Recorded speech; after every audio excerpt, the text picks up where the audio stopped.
नीरज राय जवाब दीजिए।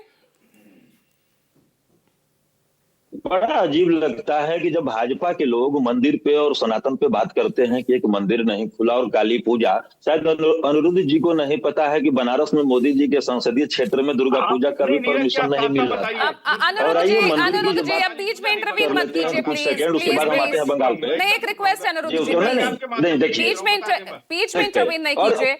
अगर वन देखा बाय जाए, वन, पूजा वन जी बाय वन देखा जाए प्लीज। तो पूजा जी देखा जाए तो देश में सबसे ज्यादा अगर किसी ने मंदिर तोड़ा तो मुगलों ने तोड़ा। उसके बाद अगर मंदिर टूटा तो गुजरात में 2006 में मोदी जी के शासन काल में, और उसके बाद कहीं टूटा तो मोदी जी के संसदीय क्षेत्र बनारस में। ये जब तोड़ते हैं तो विकास होता है और दूसरा कोई करता है तो सनातन का विनाश होता है। यह अचंभित करने वाली बात है। लेकिन अब आइए बंगाल पे हम आते हैं।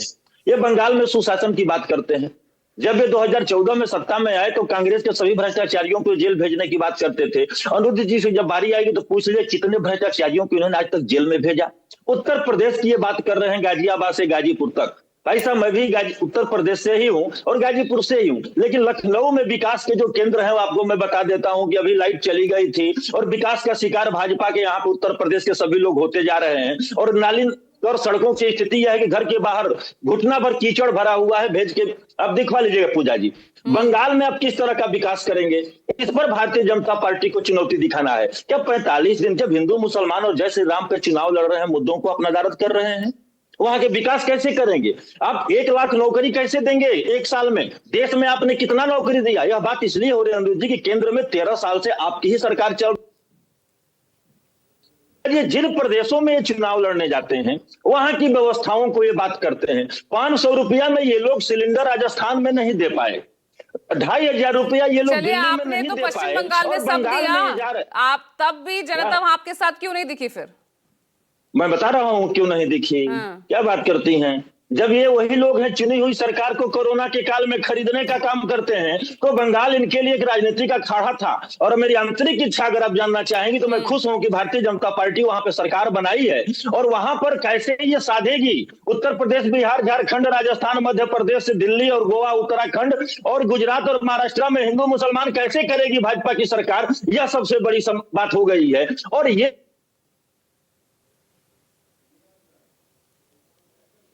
26 तक देश के घुसपैठियों को आपने कितना बाहर किया है कि बंगाल में 45 दिन के अंदर घुसपैठिया भेजेंगे। लेकिन अब तो ये मुद्दे बहुत पीछे रह गए नीरज राय जी, अब तो ये मुद्दे बहुत पीछे रह गए हैं। आपका तो ये SIR का मुद्दा आपका चला ही नहीं। नहीं, मुद्दा पीछे नहीं है। 1600 करोड़ रुपया NRC में देश का गया हुआ है। अमित शाह और मोदी जी का और अनिरुद्ध जी का नहीं गया है पूजा जी। 1600 करोड़ रुपया हमारे टैक्स पेयरों का गया है, CAA का गया है। आप केवल झुझना देके देश की जनता को बरगलाने का काम कर रहे हैं। और अब विकास की बात कर रहे हैं। उत्तर प्रदेश में हमने विकास कर दिया। कौन सा कंस्ट्रक्शन आपने किया अखिलेश जी और मायावती के अलावा? एक कंस्ट्रक्शन बता दीजिए उत्तर प्रदेश की पूरे क्षेत्रफल में तो मैं मान जाऊंगी कि भाजपा ने विकास किया है। एक पक्षीय कार्रवाई करने में माहिर है भारतीय जनता पार्टी। अगर रिकॉर्ड देखा जाए तो क्रिमिनलों को अपने में विधायक तो आपने क्या हासिल कर लिया? आपने एक इस्तीफा ना देने पर जिस तरह से ममता बनर्जी अड़ी रही, एक प्रतीकात्मक राजनीति को जो आपने हवा दी, उससे हासिल क्या हुआ आपको?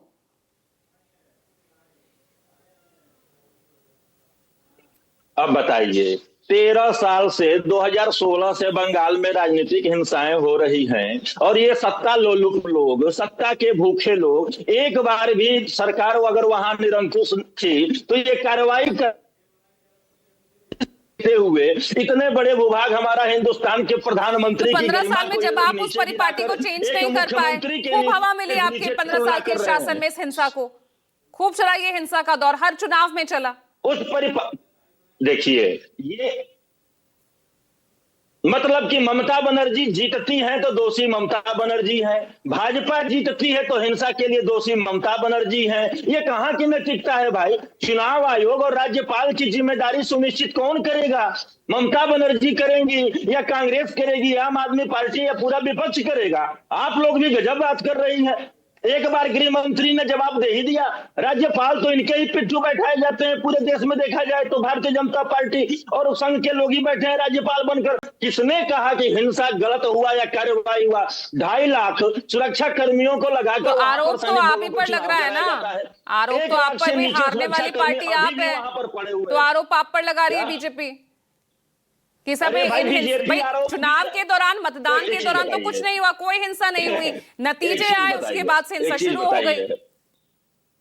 तो राज्यपाल जवाब दें, एक बताइए 2014 से ये हैं, जो ही राष्ट्रीय मुद्दा होता है तुरंत ये रोना शुरू करते हैं, विपक्ष करने नहीं देता है। जब बंगाल में सत्ता में है तब भी विपक्ष बन के बैठे हुए हैं, विपक्ष में थे रोहित तब भी अग्रवाल जवाब रोना रो दीजिए, रहे थे। मतलब आखिरकार कुछ भी होगा विपक्षी जिम्मेदार होगा?